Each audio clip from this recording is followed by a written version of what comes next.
Estamos aqui apenas, como disse, para transbordar, né? Para trazer aquilo que Deus comunica e o que a palavra de Deus fala para a gente. E a gente vai hoje meditar na história do profeta Jonas. Aleluia. Vamos ler aqui um pouco aqui, e aí. Jonas 1. O chamado e a fuga de Jonas. A palavra do Senhor veio a Jonas, filho de Amitai, com esta ordem: vá depressa à grande cidade de Nínive e pregue contra ela, porque a sua crueldade subiu até a minha presença. Mas Jonas fugiu para Tarsis, desceu à cidade de Jope, onde encontrou um navio que se destinava àquele porto. Depois de pagar a passagem, embarcou para Tarsis para fugir do Senhor. Aqui a gente já olha que o Senhor deu uma ordem para Jonas ir para Nínive. Mas Jonas foi teimoso, entrou dentro do barco em direção a Tarsis.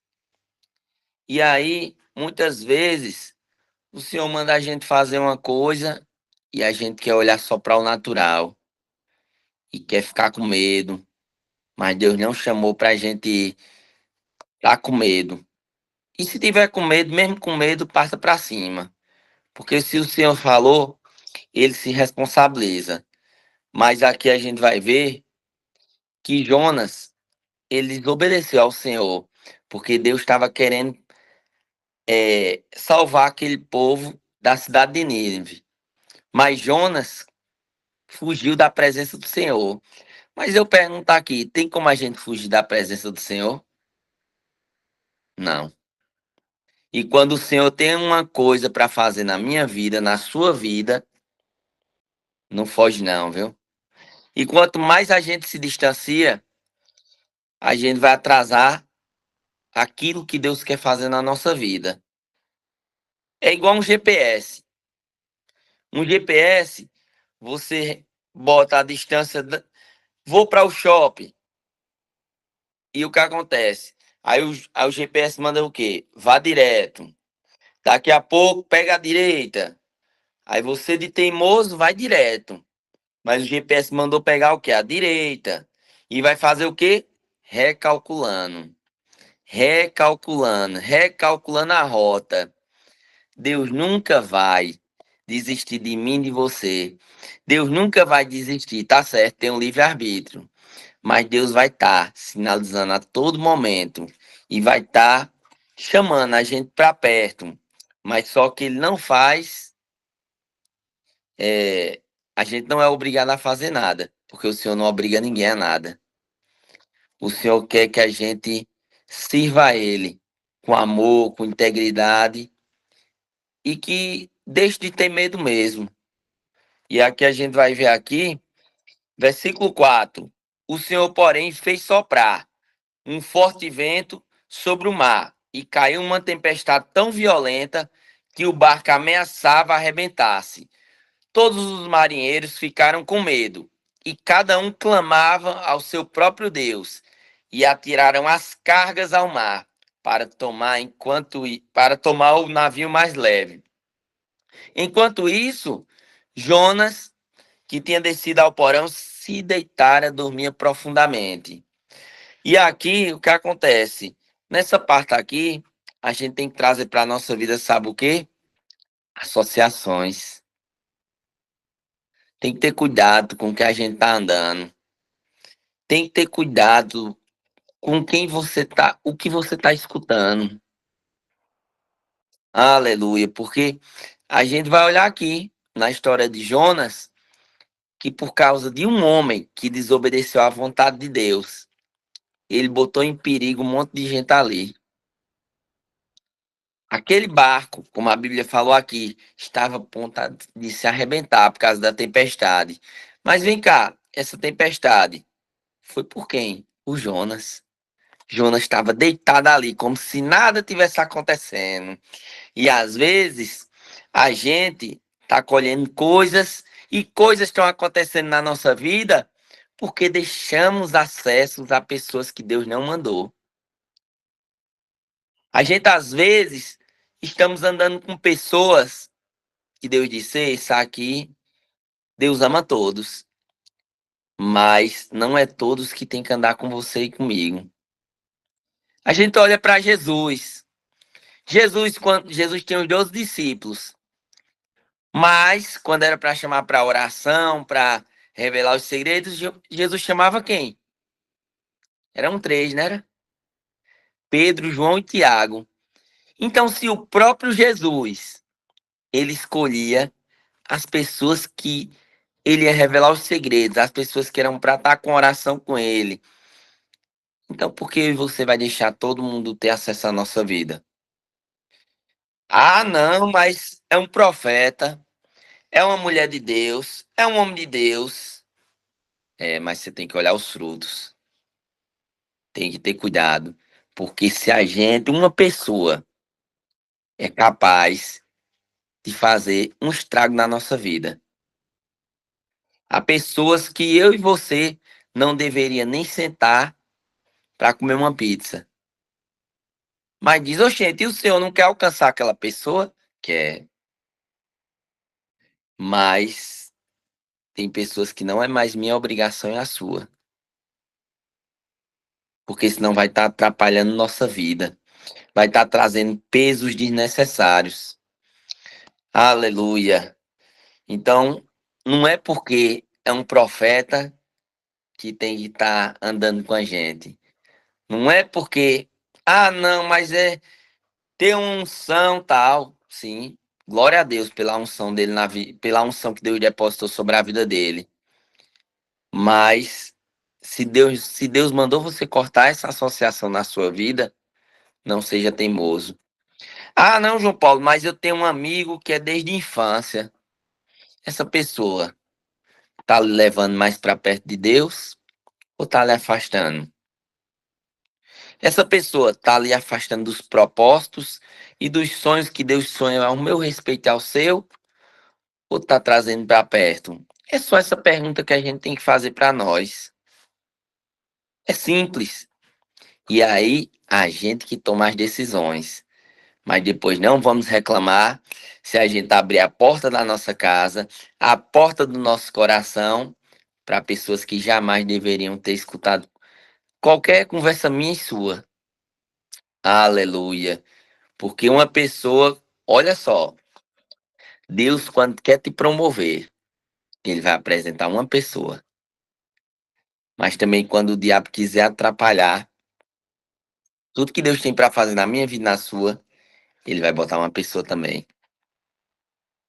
Seja em amizade, seja no seu trabalho, ou seja até num relacionamento. Isso aqui eu falo para mim agora que eu tô solteiro. Então, essa aqui é para mim, né? Então assim, então a gente tem que ter cuidado, porque Deus quer promover. E Deus, a gente sabe que Deus é espírito e ele vai se mover através de quê? De pessoas. Então, toda vez que Deus quer abençoar a minha vida e a sua, ele vai usar pessoas. Então, por isso que associações, a Bíblia fala que as mais associações corrompem os bons costumes. Se a Bíblia está falando isso aqui, então a gente tem que ficar atento. Ah, mas não me corrompe, não. Corrompe sim. Comportamentos, palavras, lugares. Agora também, se o senhor. Agora também o que eu estou falando aqui é o seguinte: não estou dizendo para a gente viver numa bolha evangélica, não. Ser religioso. Porque Deus não quer isso, não. Agora a gente tem que ir até um certo ponto. E se você não consegue ir só para alcançar aquela pessoa, para dar um conselho, vai junto de alguém. Porque a Bíblia diz o quê? É melhor serem dois. Porque quando um cair, o outro levanta, né? Então, vamos ter cuidado. Vamos voltar aqui para a história de Jonas. Aleluia. O capitão, versículo 6. O capitão dirigiu-se a ele e disse: Como você pode aí ficar dormindo? Levante-se e clame ao seu Deus. Talvez ele tenha piedade de nós e não morramos.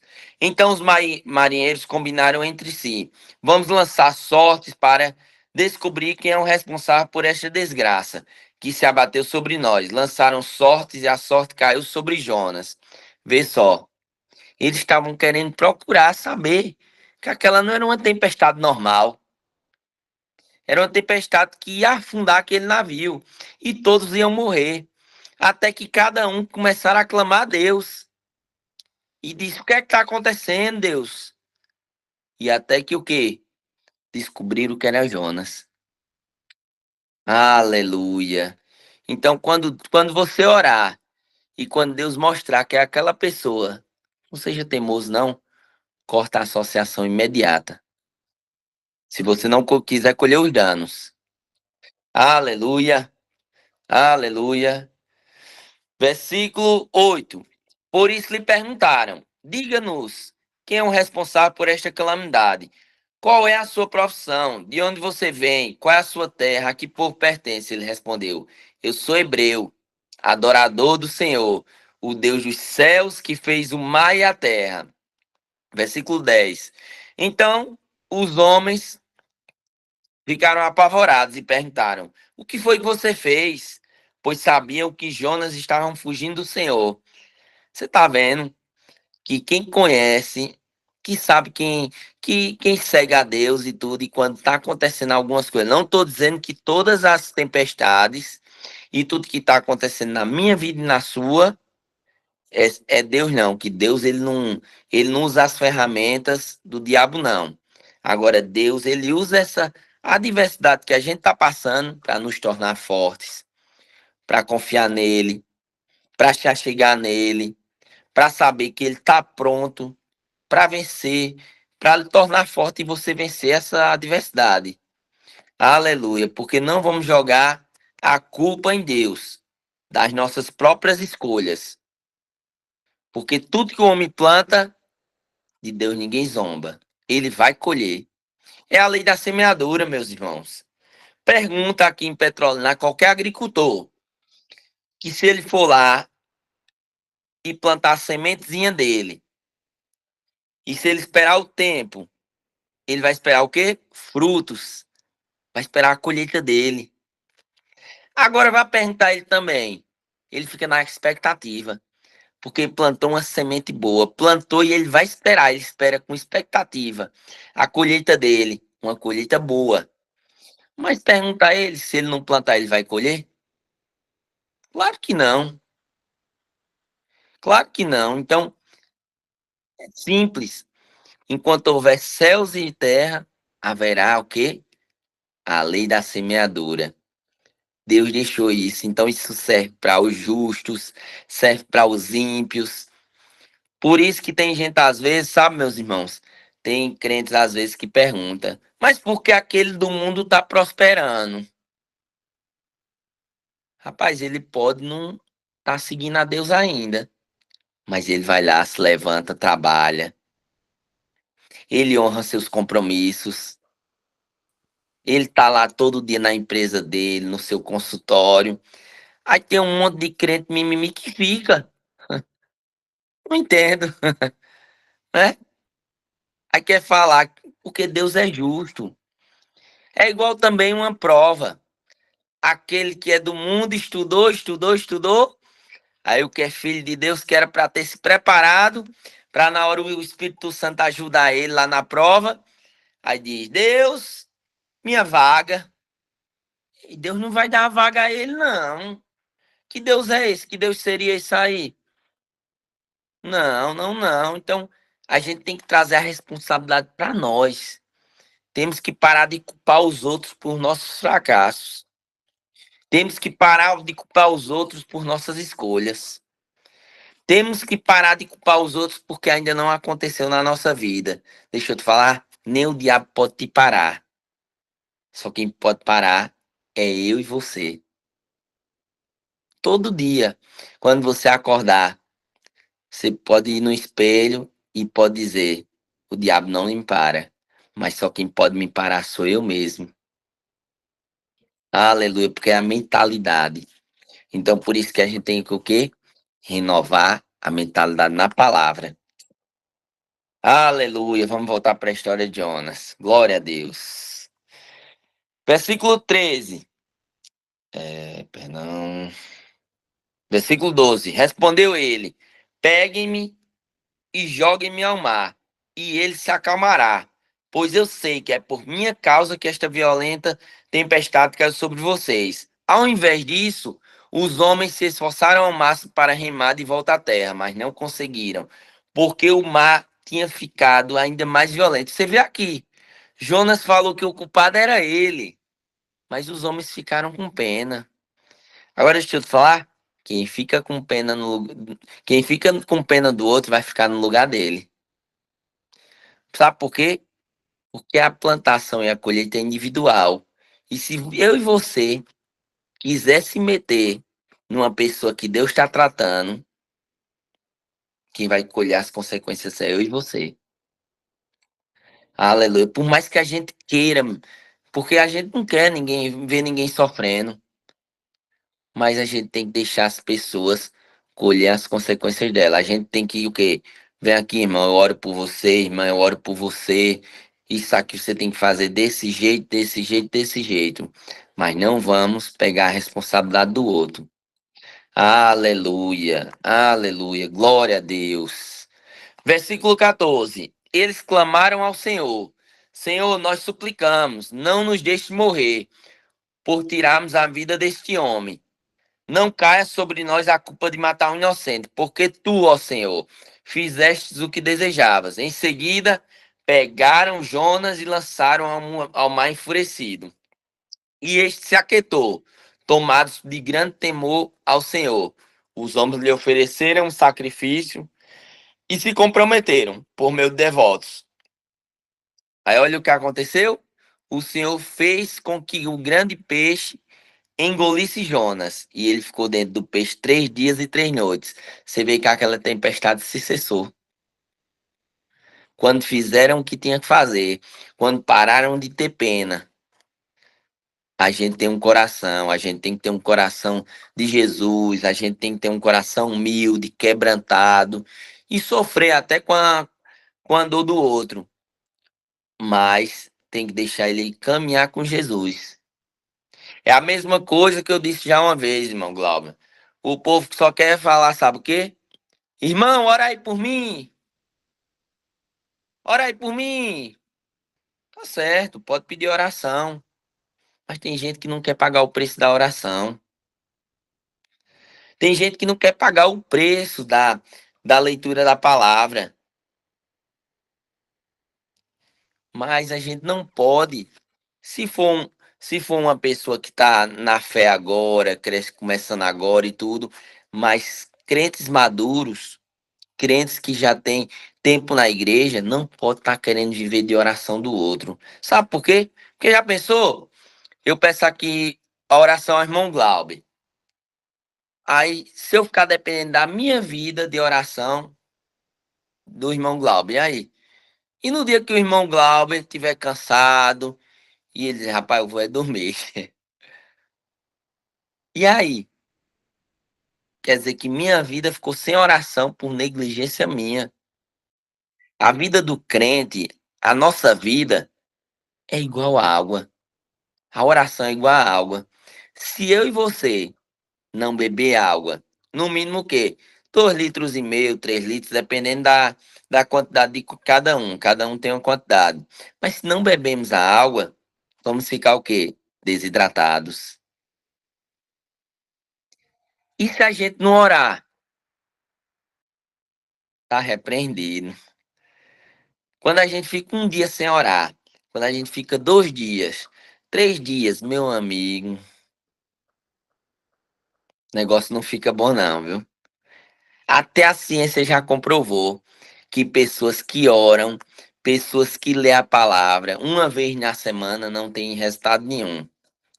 2 vezes, a partir da terceira, começa a descer um gráfico enorme. Depressão de 100% cai para 40%.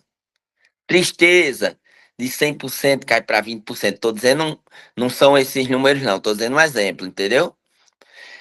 Tristeza, ansiedade.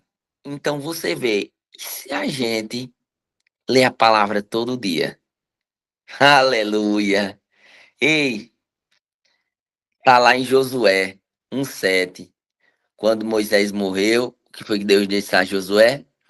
Medita de dia e de noite, para que tu prospere, para que tu vá bem. Meus irmãos, o segredo está na palavra. A palavra é nosso guia. A palavra é nosso GPS. Não vamos se apartar dessa palavra. Decisões que fomos tomar. Vamos orar. Vamos pedir a direção de Deus. Aleluia. Mas o Senhor é tão misericordioso. Aleluia. Que mesmo Jonas desobedecendo, o Senhor botou o quê? Que um peixe engolisse Jonas. E aí, vou só resumir aqui que a passagem é grande. E o foi que aconteceu? Depois de um tempo lá no peixe, que foi que aconteceu? Jonas se arrependeu. E aí, quando Deus vê um coração arrependido, Deus, quando vê um coração quebrantado, ele acelera o processo. O que era para demorar anos, meses, Deus faz em dias. Porque a palavra do Senhor diz o quê? 1000 anos para o Senhor é como se fosse um dia. E assim eu declaro sobre a vida de cada um aqui. Promessas, sonhos, orações, o que era para acontecer em anos, Senhor, em meses, por causa da obediência, por causa de um coração quebrantado, por causa de te amar, Senhor. Eu declaro, Senhor, o Senhor surpreendendo de repente para alguns, né? Mas para a gente se chama processo. Mas Deus vai acelerar processos aqui. Obrigado, Senhor, pela vida de cada um aqui. Porque o Senhor não despreza nenhum coração quebrantado. O Senhor não despede nenhum filho, nenhuma filha de mão vazia. E assim eu declaro, Pai, que o Senhor surpreenda e que o Senhor acelere as orações de acordo com o teu propósito na vida de cada um aqui. Em nome de Jesus. Aleluia. E aí o que foi que aconteceu? Quando Deus vê um coração quebrantado. Aleluia. Jonas era para ir para onde? Para Nínive. Mas ele teimoso foi para Tarsis. Mas quando ele estava ali no peixe, que ele se arrependeu, o Senhor expulsou ele do peixe e ele foi para Nínive. E ali teve grande salvação. Aleluia. Através da minha decisão, da sua decisão, da gente amar vidas, da gente pregar a palavra, da gente ser uma carta viva. Porque tem muitas pessoas, irmão Glauber e Beth, irmã Beth, que tem pessoas que estão cansadas de escutar. Estão cansadas de ver só, sabe o quê? O irmão vai para a igreja domingo, o irmão vai para a igreja quarta, quinta, terça, segunda. Mas deixa eu falar, quem é o irmão no casamento deles? Quem é a irmã no casamento dela? Ele trata o marido bem, ele trata a mulher bem, ela trata o marido bem, trata os filhos bem. As pessoas estão querendo ver cartas vivas, somos cartas vivas. Tem pessoas que nunca vão na igreja, mas tem uma igreja ambulante, eu e você. Então que a gente traga essa responsabilidade e não seja igual a Jonas. E mesmo se a gente chegar a errar, chegar a falhar, e se a gente se arrepender do coração, Deus, ele recalcula a rota, e naquele processo, como eu disse, que estava lá embaixo, Deus leva ao topo e diz: chegou a hora da minha filha, chegou a hora do meu filho. Aleluia. E assim foi com Jonas. Jonas pregou para aquela cidade e muitas pessoas se salvaram. Tem muitas pessoas precisando do que Deus depositou na minha vida e na sua. Então que a gente não atrase. E se atrasar, pedir perdão e Deus está recalculando a rota. Aleluia! Era essa palavra que Deus tinha botado no meu coração hoje.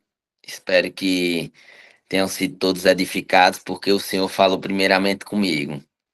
E mais uma vez, toda a honra e toda a glória para Deus. E agradeço a oportunidade de trazer sempre a palavra.